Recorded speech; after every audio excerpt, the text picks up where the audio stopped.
전능하사 천지를 만드신 하나님 아버지를 내가 믿사오며 그 외아들 우리 주 예수 그리스도를 믿사오니 이는 성령으로 잉태하사 동정녀 마리아에게 나시고 본디오 빌라도에게 고난을 받으사 십자가에 못 박혀 죽으시고 장사한 지 사흘 만에 죽은 자 가운데서 다시 살아나시며 하늘에 오르사 전능하신 하나님 우편에 앉아 계시다가 전리로서 산자와 죽은 자를 심판하러 오시리라.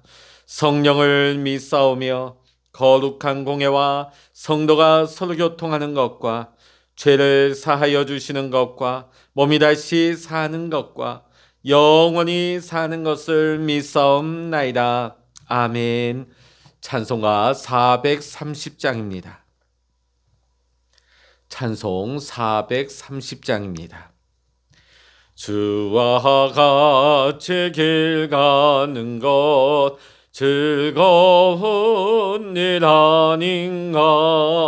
우리 주님 걸어가신 발자취를 밟겠네. 한 걸음 한 걸음 주 예수와 함께 날마다 우리 걸어가리.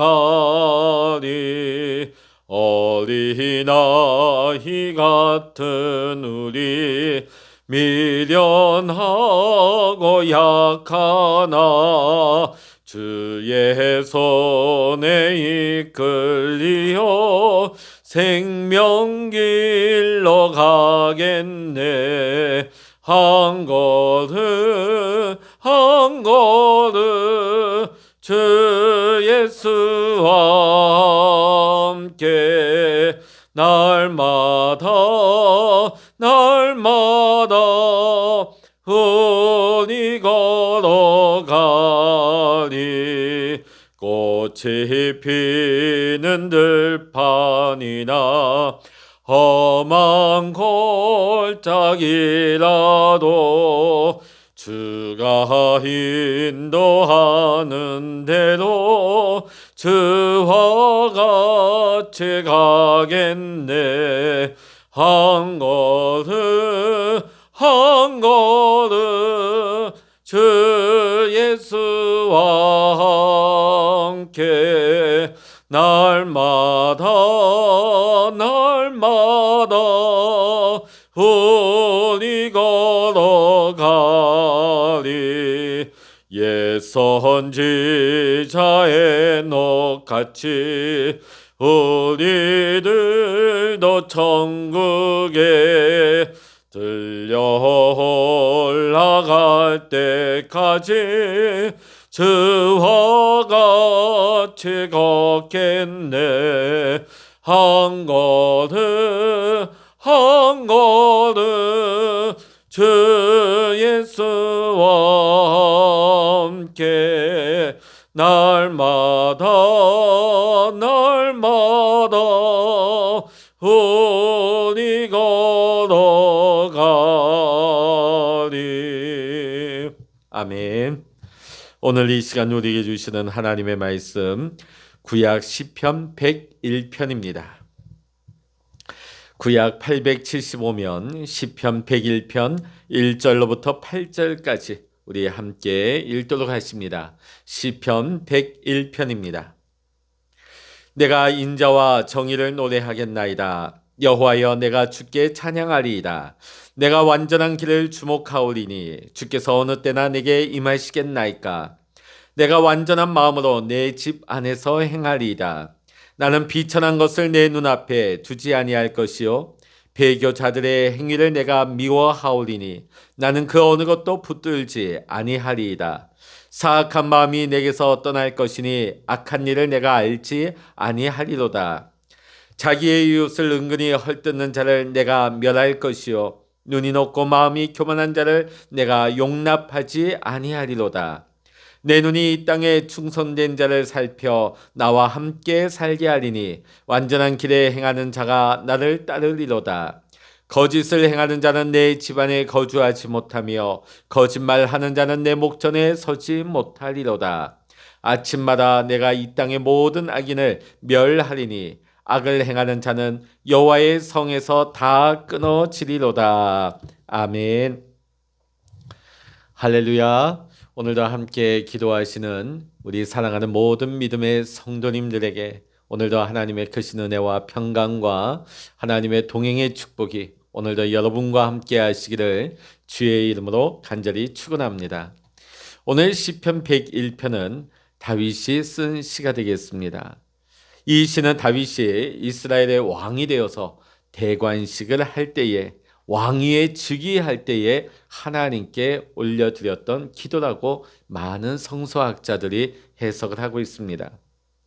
그가 왕위에 올랐다고 하는 것은 그가 원하기만 하면 그는 얼마든지 이 땅의 사치와 풍요, 쾌락을 누릴 수 있는 자리에 올라선 것을 의미합니다. 그런데 그가 오늘 이 시편 101편을 통하여서 놀랍게 하나님의 사랑과 정의를 대해서 그는 갈망을 하고 있습니다. 우리 101편 1절의 말씀 다시 한번 읽어보십니다. 내가 인자와 정의를 노래하겠나이다. 여호와여 내가 주께 찬양하리이다. 이 시편을 읽을 때는 우리가 표준 세번역으로 읽으면 좀 더 쉽게 와닿습니다. 그래서 시편 101편 1절의 말씀을 제가 표준 세번역으로 다시 한번 읽어드리겠습니다. 주님의 사랑과 정의를 노래하렵니다. 자, 오늘 101편 1절에 보면 내가 인자와 정의를 노래하겠나이다. 또 표준 세번역에도 내가 주님의 사랑과 정의를 노래하렵니다. 여기서 노래를 한다는 것은 다윗이 갈망을 하고 있다는 것을 말하고 있는 것이죠. 왕위에 오르는 사람이 하나님의 사랑과 하나님의 정의를 갈망하고 있다. 이건 정말 특별한 일입니다. 사실 우리가 시편 101편을 보다 보면 진짜 하나님이 이래서 다윗을 너는 꼭 내 마음에 맞는 사람이다. 다윗을 그렇게 사랑하신 이유가 바로 이 부분이구나 하는 것을 알게 되어집니다. 오늘 다윗은 하나님의 사랑과 정의를 갈망하고 있습니다. 이 두 가지를 함께 갈망하고 있어요. 사실 우리가 대개 보면 이 사랑과 정의가 어느 한쪽으로 치우치기가 쉽습니다. 우리가 말로는 사랑과 정의 말은 하지만은 사랑을 말하는 사람은 정의가 부족하기가 쉽고 또 정의를 강조하는 사람은 사랑이 부족하기가 쉽기 마련입니다. 자, 그런데 이 사랑과 정의가 하나 되는 장면이 나옵니다. 그것은 어디냐면 바로 그리스도 예수의 십자가입니다. 이 십자가는 죄에 대한 하나님의 무서운 심판이 있다는 것을 우리에게 분명히 말해줄 뿐만 아니라 동시에 우리를 향한 하나님의 사랑이 잘 드러나 있는 것이 그리스도의 십자가인 것입니다. 그러므로 십자가로 말미암아 구원받은 우리는 하나님의 사랑과 하나님의 정의를 우리는 구해야 하는 것입니다. 여기에서 중요한 것은 하나님의 사랑과 정의여야 한다는 것입니다. 오늘 세상에도 사람들마다 이 사랑과 정의를 저마다 외치고 자기들만의 방식을 가지고 주장하라고 하고 있습니다. 그러나 아이러니하게 이 정의, 오늘 요즘 우리 사회 보면 공정, 정의 이런 것을 많이 화두가 되고 있고 또 많이 외치고 있지 않습니까? 자, 그런데 오늘 우리가 살아가는 이 사회에서 가장 싸우고 갈라지는 요소가 또 뭐냐? 바로 이 정의에 대한 부분이라는 것입니다. 사랑과 정의. 가정 안에서나 심지어 교회 안에서도 나라 안에서 사회 안에서 왜 싸우고 갈라지느냐? 그 싸움의 자리에 가보면 그 싸움 누군가는 좋은 편이고 누군가는 너는 나쁜 편이야. 이게 이분법적으로 나누어서 갈라지지 않습니까? 자, 근데 그 싸움의 자리에 가보면 한 사람도 자기를 가리켜서 나는 악한 편이라 그렇게 주장하는 사람은 아무도 없습니다. 내가 속한 것이 선한 자고 옳은 편이다. 너는 나쁜 놈이다. 너는 나쁜 편이다. 자, 그런데 성경은 어떻게 얘기하느냐? 자기가 옳다고 여기는 대로 사는 것을 가리켜서 죄라고 하고 있습니다. 사사기 21장 25절의 말씀 보면 사사시대의 특징이 뭐냐면 사람이 각각 그 소견에 옳은 대로 행하였더라. 자기가 옳다고 여기고 자기의 것이 절대 기준이 되는 그런 시대를 사사시대가 되었다는 것이죠. 그런데 잠언 26장 12절의 말씀을 보게 되면 미련한 사람보다 더 두려운 사람이 있는데 그 사람은 누구냐? 스스로 지혜롭다고 여기는 자. 이 사람은 미련한 사람보다 더 두려운 사람이라고 성경은 말하고 있습니다. 다윗은 바로 이것을 깨달은 사람이었습니다. 왕위에 오르는 다윗은 앞으로 자신이 흠없는 길을 배우기를 갈망을 했습니다. 2절 말씀 같이 한번 읽어보십니다. 내가 완전한 길을 주목하오리니 주께서 어느 때나 내게 임하시겠나이까. 내가 완전한 마음으로 내 집안에서 행하리이다. 아멘. 흠없는 길을 배워 깨닫기를 원합니다. 자, 이런 소망 아무에게나 있는 것은 아닙니다. 특히 왕의 자리에 오른 사람에게 내가 흠없기를 원합니다. 대부분의 권력자들, 아니 권력자가 아니어도 대부분의 사람들은 성공을 원하고 승리를 바라며 풍요를 기원합니다. 오히려 흠없는 삶을 살아간다, 왠지 부담스럽게 느껴지죠. 자, 오늘 다윗이 진정으로 흠없는 삶을 살기를 갈망했다 하는 것을 잘 보여주는 구절이 어디 나오냐면 2절 말씀 중에도 후반부에 나오죠. 내가 완전한 마음으로 내 집안에서 행하리이다. 오늘 여기 보면 자신의 집안에서 혼자 있는 그 은밀한 시간 안에서조차 흠이 없기를 원한다는 것입니다. 사실 우리의 믿음 생활이 가장 가까운 우리가 민낯으로 살아가는 우리 가정, 우리 가족들에게 인정받는 믿음이 진짜 믿음인 것입니다. 그럼 우리가 이 가정 안에서 어떻게 하면 흠없이 살 수 있겠습니까? 그것은 우리의 마음을 지키는 것입니다. 이 마음을 지키는 것 외에는 다른 길이 없습니다. 내 집에서 흠이 없는 마음으로 살렵니다. 그래서 다윗이 이렇게 고백을 한 것이죠.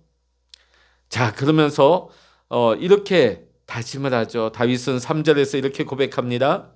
나는 비천한 것을 내 눈앞에 두지 아니할 것이요 배교자들의 행위를 내가 미워하오리니 나는 그 어느 것도 붙들지 아니하리이다. 아멘. 한마디로 말해서 내 마음에서부터 악을 거부하겠습니다. 불의한 일은 눈앞에 얼씬도 못하게 하겠습니다. 악한 것은 나는 바라보지도 않겠습니다. 욥기 1장 1절을 보면 욥을 가리켜서 이렇게 묘사하고 있습니다. 욥은 정직하여 하나님을 경외하며 악에서 떠난 자더라. 오늘 다윗은 이어지는 3절과 4절에 계속해서 고백하고 있죠. 4절에도 읽어봅니다. 사악한 마음이 내게서 떠날 것이니 악한 일을 내가 알지 아니하리로다. 제가 표준 세번역을 바탕으로 쉽게 풀어드립니다. 내가 거스르는 행위에 집착하지 않겠습니다. 구부러진 생각을 멀리하겠습니다. 악한 일에는 내가 참여하지 않겠습니다. 다짐을 하고 결단을 하고 있는 것이죠. 그러면서 6절과 7절에 보면 또 이렇게 다짐을 합니다. 우리 6절, 7절 읽어보십니다. 내 눈이 이 땅에 충성된 자를 살펴 나와 함께 살게 하리니. 자, 이 말이 무엇입니까? 자신 또한 뿐만 아니라 주변의 신하들까지도 흠없는 사람들을 세우겠다는 말입니다. 우리도 주변에 나와 관계하고 만나는 사람들, 교제하는 사람들을 우리는 믿음 안에서 조심해서 만나야 하는 것입니다. 왜냐하면 우리도 그들에게 영향을 미치지만 우리가 누구를 만나느냐에 따라서 그들에게 우리는 영향을 받으며 살 수밖에 없기 때문입니다. 다윗은 매일매일 악한 생각을 허용하지 않는 것이 얼마나 중요한지를 알았다는 말이죠.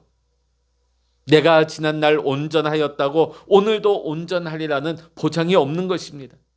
내가 한때 은혜 받고 내가 한때 성령 충만하고 거룩하고 성실했다고 내가 하나님의 기대를 한 몸에 받았다고 했다 할지라도 우리 주변에 보면 시간이 지나서 변질되는 사람이 얼마나 많은지 모릅니다. 그러면 이렇게 하나님 앞에 마음의 결단을 하고 다짐을 했던 하나님의 사랑과 정의 가운데 살기를 원했던 이 갈망이 끝까지 갔을까요? 자, 이것을 어디 보면 알 수 있냐면 다윗의 아들 솔로몬이 성전을 완공하고 하나님 앞에 1,000번제를 드릴 때에 하나님께서 솔로몬에게 찾아오셨습니다. 그러면서 솔로몬의 소원을 말하라고 하죠. 아마 하나님도 이제 왕이 됐던 솔로몬이 부귀와 영화 또 권력을 구할 줄로 예상하셨던 것 같습니다. 자, 그런데 솔로몬이 뜻밖의 소원을 말하죠. 백성을 잘 재판할 수 있는 지혜를 구하게 되고 하나님께서 이것을 너무 기뻐하셨어요. 자, 그럼 솔로몬이 갑자기 어떻게 이런 고백 또 이런 간구, 이런 기도가 나올 수 있었겠습니까? 하나님께서 너가 도대체 원하는 것이 무엇이냐 말해봐라. 이 하나님의 말씀을 듣는 순간에 바로 아버지 다윗이 생각이 난 것입니다. 솔로몬이 오늘날까지 아버지 다윗을 살펴보니까 아버지야말로 정말 성실과 공의와 정직한 마음으로 주님과 동행한 것을 그는 자라나면서 보아온 것입니다. 그것을 늘 보던 솔로몬이었기에 하나님을 기쁘시게 할 기도를 드릴 수가 있었던 것입니다. 비단 아들 솔로몬뿐만이 아니라 하나님께서도 다윗의 흠없는 삶을 인정해 주셨습니다. 하나님께서 솔로몬에게 이렇게 말씀하십니다. 열왕기상 3장 14절입니다.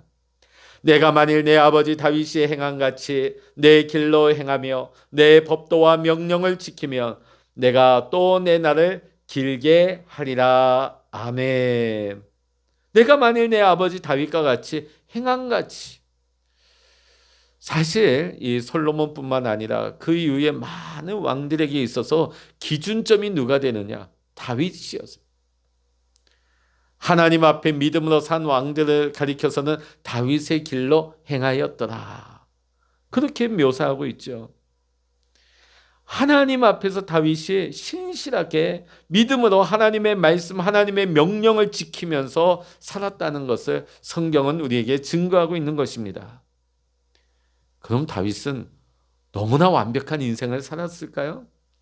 물론 그렇지 않습니다. 우리가 너무 잘하는 것처럼 다윗도 휘청거릴 때가 있었습니다. 밧세바와 간음하고 우리아를 간접 살인을 하게 되죠. 그랬던 다윗이 결국 흠없이 끝까지 살 수 있었던 것은 그 마음에 흠없는 삶을 갈망했기 때문입니다. 물론 우리도 갈망은 할 수 있어요. 갈망은 하면서도 그대로 우리의 삶을 살아내지 못하는 사람이 얼마나 많은지 몰라요. 하나님의 말씀을 듣고 은혜 받고 깨닫고 감동을 받기는 합니다. 하나님, 나도 그렇게 살기를 원합니다. 아멘 합니다. 마음은 통했어요. 근데 정작 중요한 것은 내 몸이 따라가지 않습니다. 내 삶이 변화되지 않습니다. 갈망은 있는데 그 갈망을 이루지 못하는 사람들이 너무나 많다는 것이죠. 그러면 흠없는 삶을 살려면 우리가 어떻게 해야 되는가? 불가능한 일인가? 이 갈망을 우리가 이룰 수 없는 것입니다. 우리는 이 갈망을 이루어 주실 수 있는 주님을 진실로 만나야 할 줄로 믿습니다. 다윗은 항상 하나님을 눈앞에 모시고 살았던 사람입니다.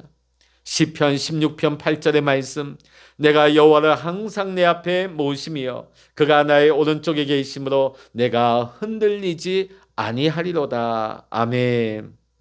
이것이야말로 다윗이 흠없는 삶을 끝까지 살아갈 수 있었던 결정적인 요인이 됩니다. 하나님과 늘 동행하면서 하나님을 늘 내 앞에 모시고 살았던 것이죠. 본인의 힘과 노력, 본인의 의지로만 그렇게 흠없이 살아낸 것이 아니라 주님과 동행할 때에 나와 함께 하시는 하나님께서 내 삶의 그 갈망을 하나님께서 이루어 주신 것입니다. 사랑하는 성도 여러분, 오늘 여러분도 다윗과 같이 하나님 앞에서 거룩하고 흠없는 사랑과 정의의 삶을 살기를 원하십니까? 주님과 동행하기를 여러분 진실로 갈망하십니까? 그렇다면 우리 집안이 어때서, 내가 배운 것이 없어서, 내 주변에 도와주는 사람이 없어서 더 이상 우리가 이렇게 탓하지 말고, 여러분, 우리의 삶을 인도하시고 우리에게 복을 주시는 분은 하나님이십니다. 우리가 마음의 갈망 하나만 제대로 가져도, 하나님을 향한 이 사랑과 정의의 갈망만 가져도 우리는 다윗이 누렸던 복을 누릴 수가 있는 것입니다. 이 은혜가 오늘 저와 여러분에게 임할 수 있기를 원합니다. 여러분이 진정 주님 안에 살기를 갈망한다면 주님 안에, 주님이 여러분 안에, 우리가 주님 안에 거하는 삶을 살아가게 될 것입니다. 주님께서 우리를 그렇게 인도하실 것입니다. 이제부터는 나는 안 돼, 나는 못해, 나는 못해, 나는 안 돼, 더 이상 이렇게 여러분 부정적으로 푸념하거나 포기하지 마시고, 오늘부터라도 여러분 다윗처럼 흠없는 마음으로 주님과 동행하면서 하나님이 주시는 그 사랑과 정의를 갈망하고 그 삶을 이루어갈 수 있는 다윗과 같이 끝까지 흠없는 삶으로 하나님이 인정하시는 믿음의 삶, 승리의 삶, 축복의 삶을 살아갈 수 있는 저와 여러분이 다 될 수 있기를 이 시간 주의 이름으로 간절히 축원합니다. 기도하시겠습니다. 할렐루야. 하나님 아버지, 우리는 실수하며 넘어집니다. 그러나 하나님, 오늘 이 시간에도 우리가 하나님 앞에 엎드릴 때에 다윗에게 주셨던 하나님을 향한 갈망의 마음을 부어주시옵소서. 하나님을 향한 사랑의 마음을 갈망하게 하시고 정의를 갈망하게 하여 주시옵소서. 하나님, 그러나 그 갈망을 이룰 수 있는 능력과 의지는 우리에게 없습니다. 그러나 그 갈망을 이루어 주시는 복의 근원 되시는 하나님께서 나와 함께 하시고 나를 인도하시고 내 삶을 이끌어 가실 때에 오늘 다윗이 그 갈망함을 그 삶 속에서 이루며 승리하였던 것처럼, 끝까지 성실함으로 흠없이 살아갔던 것처럼, 오늘 우리도 하나님의 은혜를 갈망하며 하나님의 사랑과 하나님의 정의를 갈망하며 살아갈 때에 하나님 우리를 도우시고 이끌어 주시고 인도하여 주셔서 하나님, 우리가 하나님 나라 가는 그날까지 성실하게 하시고 최선을 다하게 하시고 하나님 기뻐하시는 흠없는 거룩의 삶을 이루어갈 수 있는 우리 모두가 되게 하여 주시옵소서. 모든 감사와 영광을 우리 주님께 올려드리며 우리 주 예수 그리스도 이름으로 간절히 기도하옵나이다. 아멘. 찬양하라 내 영혼아, 찬양하라 내 영혼아, 내 속에 있는 것들아 다 찬양하라. 기도하라 내 영혼아, 기도하라 내 영혼아, 내 속에 있는 것들아 다 기도하라. 주여 일창으로 합심하여 기도하십니다. 주여